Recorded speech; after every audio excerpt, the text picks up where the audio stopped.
Hey everyone, we are back for another video, and by we I mean with me as always is Corey. Say hi, Corey. Hey, how's it going, guys? And today we're going to talk about Gravity Circuit. The developers recently released a 2-level demo on Steam, so Corey and I both gave it a try. Production value is very high. The pixel art is very clean. It's got a distinct style that is very uniform throughout the game. Everything works together well, meaning the visuals, the sound, the music. The only thing that bugs me a little bit, and this is very subjective, I would say, is the monochromatic characters. I'm dying for them to have like a complementary color. To me, what I'm seeing here is like a mash together of, say, Super Nintendo quality with something like Game Boy Color. That's how it feels to me. That's awesome. But since it feels so Super NES, it's messing with my brain. The expression that came into my mind when I started playing is the pixel art is a weird mashup between 8-bit and 16-bit. And I somehow didn't catch the monochromatic thing, which is so true. Like, that's the big thing. Clearly, the aesthetic has too many colors on screen and too many objects on screen and parallax scrolling and stuff like that. That's shouting 16-bit. And then that monochromatic aspect, it's like, okay, let's take some of that 8-bit Nintendo, and you really nailed it with the Game Boy Color. And when I'm looking at the screen now as we talk, I don't think there's ever been a game made for modern systems that emulates 8 or 16-bit where almost like a rule, I think it's part of the visual style rule book as far as I could see so far, any one object is completely monochromatic. Every tile, the door's gray, it's just shades of gray, the floor's turquoise, the objects are purple, the arrow is red, every single thing. Look at even the HUD meter, the head, and then the meter bar, it's all monochromatic. So any one thing is only one color family. That's a really bold choice, and it's one of those choices where you're putting a very strong arbitrary decision. As a game designer or artistic director, you have to decide, is it worth the visual price you're going to pay? I mean, there's definitely something to be said about making sure that you have one primary color that most of your characters using and use the secondary color as, a garnish, so to speak, little splashes of something else. That would have, I think, been the perfect balance. Check out our other videos on confetti syndrome if you want to see us rant about that. Yeah, look at this. Like, everything is one particular color family. But anyway, I did have some things I wanted to say about the gameplay, and I know you do too. I thought this was a great idea. The enemy that not only shoots when you're within proximity, but that shot interacts with the platform or the ceiling of the environment and makes that whole platform dangerous for a split second. I thought that was a really clever gameplay mechanic, and they put, in general, a very good use to it. There are many elements to this game design that I really thought were very cool, very good ideas. I was surprised to see how much of that was happening in the game, like how sometimes the characters and environment stuff goes together. Like, I like that, or the enemies, That reminds me of the other video we did when we were playing Rasan Saga 3, when we talked about themes. Like, it's actually funny. Like, to me, it's almost as though the people making this game had watched our videos and almost over-applied the things we were talking about. So, there's the themes, which I think is really good. But then that thing, how, we talked about making sure that the character sprites and important things really pop off the background by having large areas of one color. You know what I mean? Mm-hmm. And then, this game made it into, a super strict rule that any one thing can only be one color family. The gameplay, disclaimer, everyone, I am fast approaching 50. I do not have the time, the patience, or I'm sure the reflexes I did when I was young. Getting used to some of these controls and gameplay mechanics took me a bit, as you can see there with the grappling hook. This is a good time to actually talk about this with what's on screen. The difficulty of this game, and I just forced myself to play it through. You would hope that the game designers assume that your average player is going to be able to and want to play the game in the normal default setting and enjoy themselves and have a nice, graceful learning curve from level to level. Right, yeah. And, from my perspective, I did not get that. And Same here. The curve, it ramps up really fast. You're going along at the first part of the level for not very long, and then it instantly throws you into these situations like this, where you're like, oh, well, okay, I got to get past this one particular thing a very specific way. I call it obstacle course game design. Yeah, Absolutely. the endless checkpoint respawn thing, Exactly. which is a little more of a modern design decision for platformers. Yeah, and this. Yeah, the attitude is it's like you can feel this disembodied personality of the game designer floating over your shoulder watching you play. Yeah. And if you don't play it exactly the way they want you to play, if you fail in any way, we're going to teleport you back. Do it again until you do it the way I want you to do it, right? Right. Whereas in most classic 8 or 16-bit games, you fall, you hit like an electrified wall or spikes or whatever, you take damage, you flash invulnerable, you can get back where you know what I mean? You could literally get back on track, so to speak. Yeah. But this game, it seems like a very specific thing they had in mind, and it's very punishing to you until you do it that way. You're literally stuck there because it's not just, oh, you'll take too much damage and you won't have enough health left to fight the boss. It's, okay, if you fall here, you're going to get teleported because the entire area is spikes or lava. That was especially true in level 2. I wasn't sure how long the level was supposed to be. I didn't know, if I was getting close to the end at any given point. Yep. And you feel like you're just kind of cut off in each one, and you're like, okay, like this, you have that elaborate death screen thing every time. And then it's almost like each segment, which is relatively short, is designed to potentially take your entire life bar down.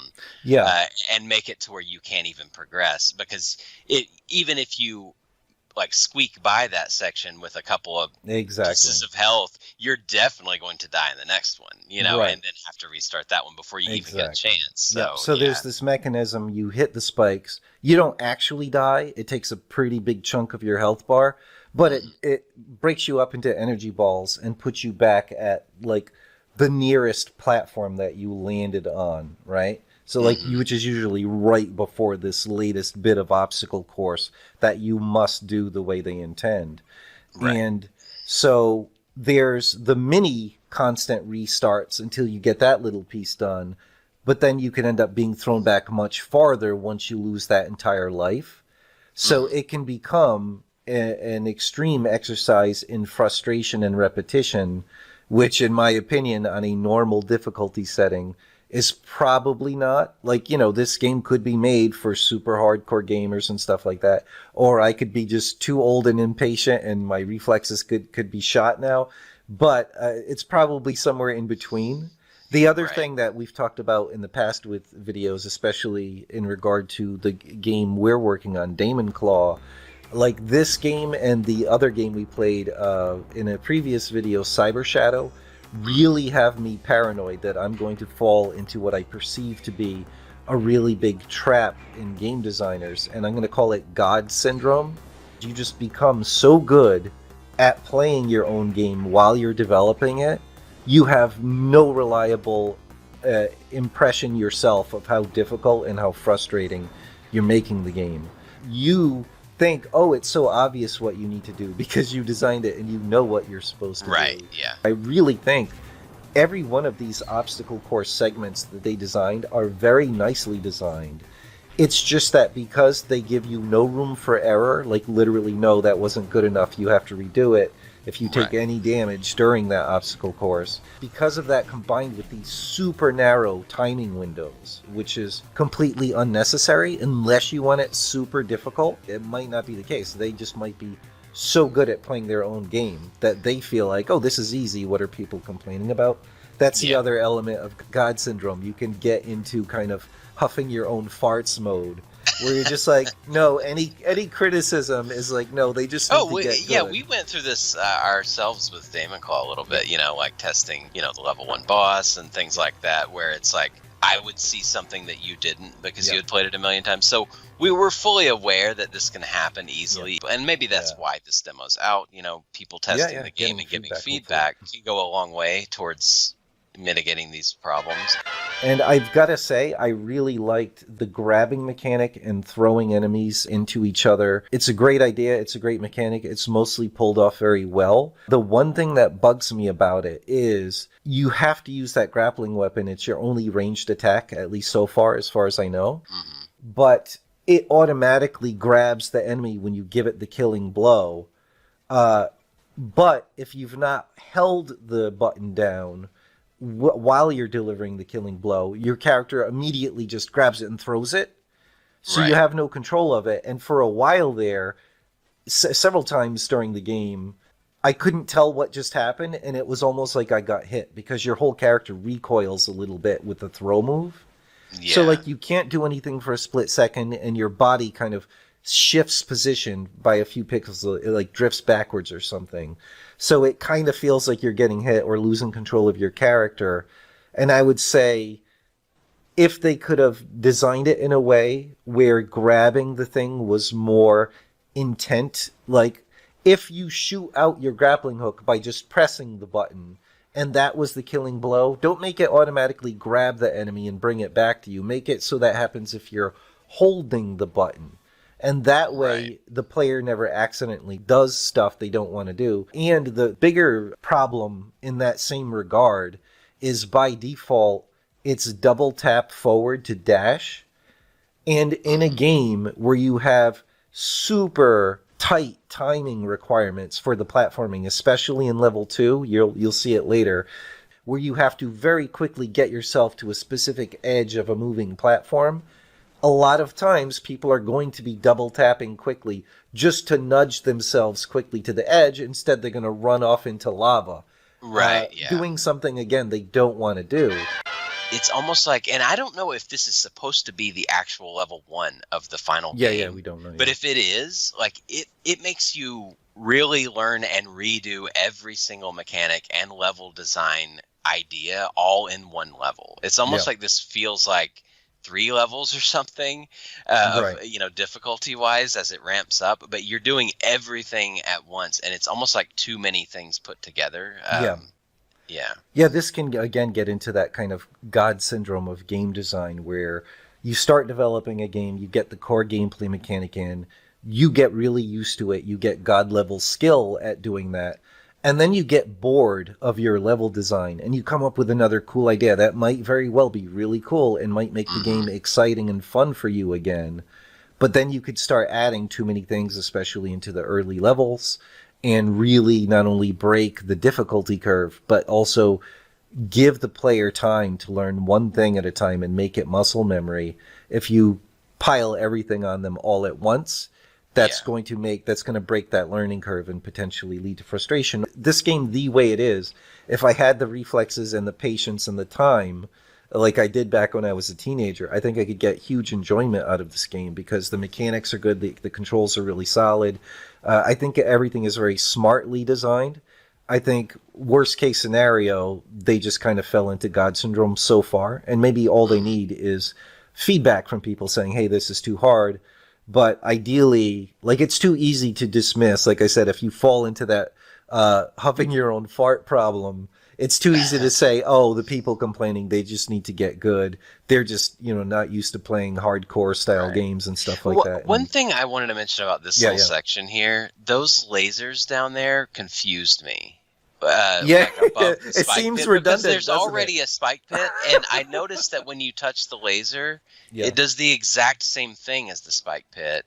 It takes almost the exact same amount of life. Maybe it's a different amount, and that's the difference, but it serves the same exact purpose of being a pit that harms you in the same way. So I was like, well, I don't really understand why you would put both of those there. I mean, I could tell every square inch of the 2 levels and the 1 boss fight I fought, you could tell that the game designer is really thoughtful and put a ton of thought into all this.